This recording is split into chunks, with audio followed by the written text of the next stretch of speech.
है। तो वहीं आपको बता दें कि पटना में चुनाव आयोग की प्रेस कॉन्फ्रेंस जारी है, जिसमें प्रेस वार्ता की जा रही है।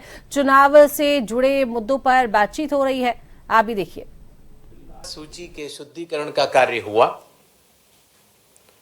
और जो हमारे समक्ष बूथ लेवल ऑफिसर्स मौजूद हैं, इन्होंने न केवल अपने बूथ में मतदाता सूची के शुद्धिकरण का कार्य किया, बल्कि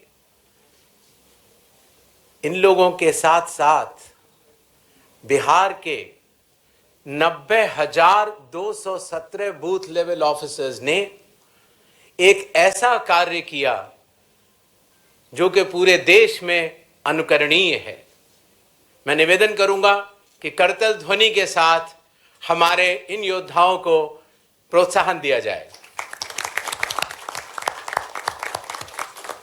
आप लोगों का बहुत बहुत धन्यवाद, क्योंकि आप लोग न केवल अपने बूथ में मतदाताओं के साथ काम करते हुए आपने न केवल मतदाता सूची को शुद्ध किया है, बल्कि पूरे देश में जो बाकी बूथ लेवल ऑफिसर्स जब इस कार्य को करेंगे तो उनको आपसे बहुत बहुत प्रेरणा मिलेगी।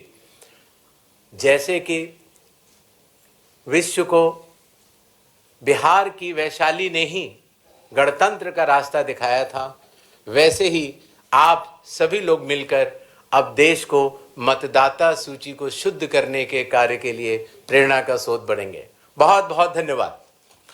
बीएलओ से निवेदन है कि थोड़ा आगे आ जाएं फटाफट, और ताकि एक ग्रुप फोटोग्राफ हो जाए, फिर आप लोग जा सकते हैं। सर, मैं रिक्वेस्ट करूंगा कमीशन से कि काइंडली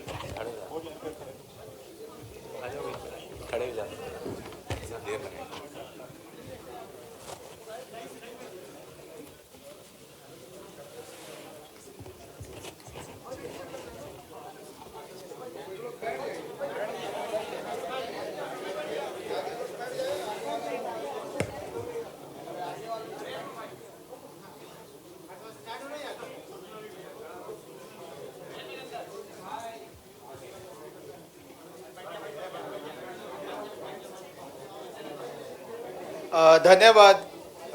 बीएलओ से निवेदन करूंगा कि वो अपनी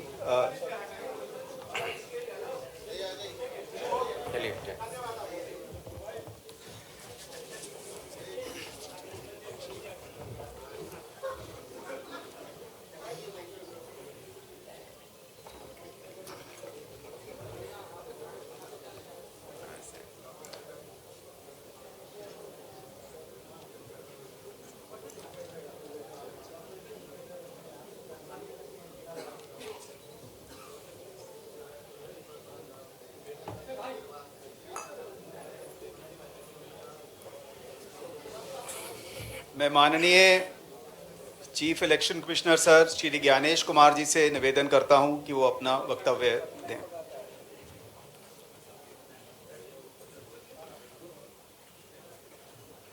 नई पहलें की हैं जो कि अब देश भर में भी लागू होंगी, उनके बारे में हम आपको बतला सके। नेक्स्ट। बिहार में 243 जनरल कॉन्स्टिट्युएंसीज हैं। ST 2, ST 38।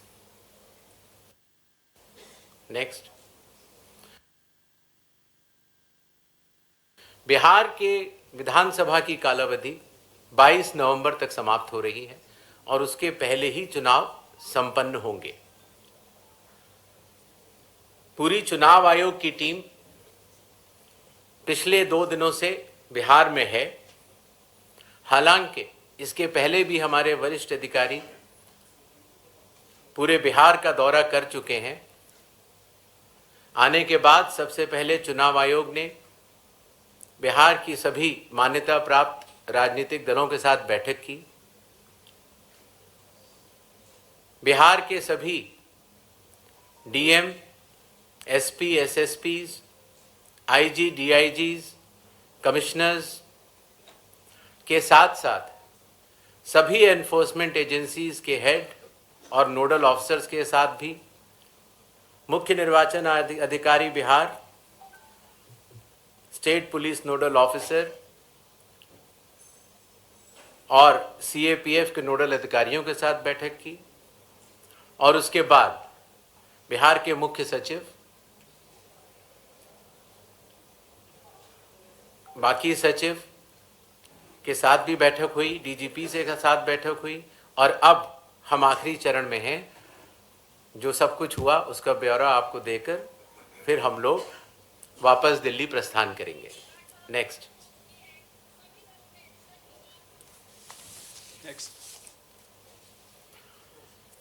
बिहार से शुरू होने वाली कुछ पहलों में सबसे पहले परिशीलन, ट्रेनिंग। बूथ लेवल एजेंट्स की पहली बार चुनाव आयोग ने ट्रेनिंग की और बिहार के सभी बूथ लेवल एजेंट्स 1 की ट्रेनिंग कुछ माह पूर्व ही दिल्ली में संपन्न हुई। साथ ही साथ बूथ लेवल ऑफिसर्स की भी ट्रिपल आईडीएम में ट्रेनिंग हुई और अभी तक देश भर के लगभग 700 बूथ लेवल ऑफिसर्स और सुपरवाइजर्स की ट्रेनिंग पूरी की जा चुकी है। साधारण तौर से पुलिस ऑफिसर्स की ट्रेनिंग जिला या स्टेट में ही होती थी, लेकिन इस बार एक मानक के तौर पर उसको दिल्ली में भी ट्रेनिंग शुरू की गई। मतदाता सूची, इसमें सबसे बड़ी पहल रही विशेष गहन परीक्षण अर्थात स्पेशल इंटेंसिव रिवीजन। ये कार्य 24 जून 2025 से शुरू हुआ और कालावधि पूर्ण होने से पहले ही समयबद्ध तरीके से सभी मतदाताओं के सहयोग के साथ समाप्त हुआ। जो बूथ लेवल ऑफिसर्स, निर्वाचक पंजीयक अधिकारी जो इतनी मेहनत के साथ ये कार्य करते हैं, उनके मानसिक मोटिवेशन के लिए उनका रिन्यूमरेशन भी बढ़ाया गया। काफ़ी वर्षों के बाद ये पहली बार हुआ और ख़ास तौर से ईआरओस और एईआरओस को पहली बार ऑनरेडियम देने की व्यवस्था की गई। पहले ये बात सुनने में आती थी कि वोटर कार्ड मिलने में बहुत देरी होती है, इसलिए चुनाव आयोग ने वोटर कार्ड के वितरण की हर चरण की एनालिसिस करते हुए अब उसको 15 दिन के अंदर हमारे मतदाता को मिल जाए, ऐसी व्यवस्था की। बूथ लेवल ऑफिसर्स को जब वो मतदाता के पास जाएं तो मतदाता उनको सुगमता से पहचान पाएं, इसलिए बूथ लेवल ऑफिसर्स के लिए भी फोटो आईडी कार्ड्स शुरू किए गए। कंडक्ट ऑफ इलेक्शंस, विकास की गति के साथ चलते हुए हर जगह ये समस्या मतदाता लोग बताते थे कि कई बार जब लाइन में खड़े होते हैं तो मोबाइल की आवश्यकता पड़ती है। आजकल मोबाइल कोई नहीं छोड़ना चाहता, तो इसलिए बूथ के कमरे के ठीक बाहर मोबाइल जमा कर अपना वोट देने के बाद ठीक बाहर आएं और अपना मोबाइल ले जाएं। ऐसी व्यवस्था की ट्रायल की जा चुकी है पिछले बाई इलेक्शंस में और बिहार में ये पूरे राज्य में लागू होगा, सभी 90,000 पोलिंग बूथ पर। फिर एक बात ये भी समझ में आई कि जो मतदाताओं को वोटर इंफॉर्मेशन स्लिप दी जाती है, जिससे कि उनको पता लग जाए कि ये बूथ कहाँ पर है और अगर चाहें तो पहले भी जाके देख सकते हैं, उसमें बूथ की संख्या और पता बड़े फॉन्ट में, अगर आप देखेंगे इसमें तो लाल रंग से उसमें चौकोर किया हुआ है, तो बड़े फॉन्ट पर आप दूर से ही देख सकते हैं, जिससे कि आप अपने मतदान केंद्र में बड़ी सुगमता के साथ जा सकते हैं। इलेक्शन कमीशन ने टेक्नोलॉजी का सहारा कई वर्षों से लिया हुआ है। धीरे धीरे करते करते लगभग 40 एप्लीकेशंस बन चुकी थी, जिसको कि हर मतदाता को या स्टेक होल्डर को बार बार अलग अलग लोड करना पड़ता था। इसलिए सबको मिलाकर एक कंप्यूटर प्लेटफॉर्म तैयार किया गया, जिसका नाम है one stop digital platform ECI net. इसका प्रोग्रेसिव इम्प्लीमेंटेशन अभी जारी है और बिहार में इसको लागू भी किया जाएगा और इसके बाद भी अगर कोई काम बचेगा तो उसको पूर्ण करेंगे। कई बार ये बात भी आती थी कि चूंकि पोलिंग स्टेशंस पर मतदाताओं की संख्या 1500 या उससे अधिक हो जाती थी, तो बहुत लंबी लंबी क्यूज लग जाती थी और खास तौर से आखिरी घंटों में क्यू को मैनेज करना मुश्किल भी हो जाता था। इसलिए चुनाव आयोग ने संयुक्त निर्णय लिया कि अब बिहार से शुरू होकर पूरे देश तक किसी भी मतदान केंद्र में 1200 से ज्यादा वोटर नहीं होंगे, जिससे कि वोट डालने में हमारे मतदाताओं को सुविधा मिले। कानून के अंतर्गत कैंडिडेट्स पोलिंग बूथ के कुछ दूरी के बाहर अपने बूथ्स लगाते हैं। कई बार वो लोग भी मतदाताओं को सहूलियत देने के लिए उनका मार्गदर्शन करते हैं कि आपका बूथ ये वाला है या उस कमरे में है। तो पहले ये काफ़ी दूर लगाने की अनुमति होती थी, अब 100 मीटर की दूरी पर पोलिंग स्टेशन से हर प्रत्याशी अपने बूथ लगाने के लिए स्वतंत्र है। पहले ये बात भी आती थी कि जो वेबकास्टिंग है, जो पोलिंग बूथ के अंदर जो वेबकास्टिंग होती है, वो कहीं 50% या कम से कम 50% या 60% बूथों पर होती थी, और अब बिहार से शुरू होकर पूरे देश में जब भी चुनाव होंगे 100% वेबकास्टिंग हर पोलिंग स्टेशन पर की जाएगी।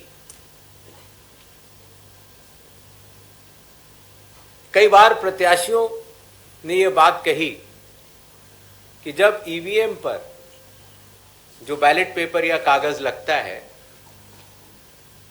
उसमें जो उनकी फोटो आती है वो ब्लैक एंड वाइट होती है और इसलिए मतदाता को पहचानने में कई बार दिक्कत हो जाती है। हालांकि चुनाव चिन्ह तो रहता है, और साथ ही साथ ये भी बात आई कि सीरियल नंबर भी बड़ा होना चाहिए।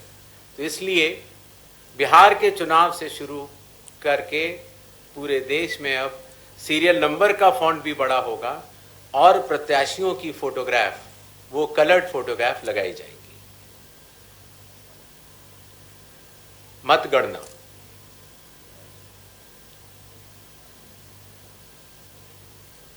पहले जब वोट्स की काउंटिंग होती थी तो अगर फॉर्म 17C, जिसके बारे में आपको बाद में आगे बताऊंगा, अगर उसमें जो प्रिसाइडिंग ऑफिसर पोलिंग एजेंट्स को देते हैं और ईवीएम की काउंटिंग यूनिट में अगर कोई भी मिसमैच होगा तो ऐसी सभी वीवीपैट की गिनती पूर्णतः की जाएगी। इसी तरीके से पोस्टल बैलेट्स की गिनती भी ईवीएम के आखिरी 2 राउंड से पहले पूर्ण करना अनिवार्य होगा और ईवीएम के आखिरी 2 राउंड उसके बाद ही शुरू होंगे। नेक्स्ट, और सबसे बड़ी बात, जब चुनाव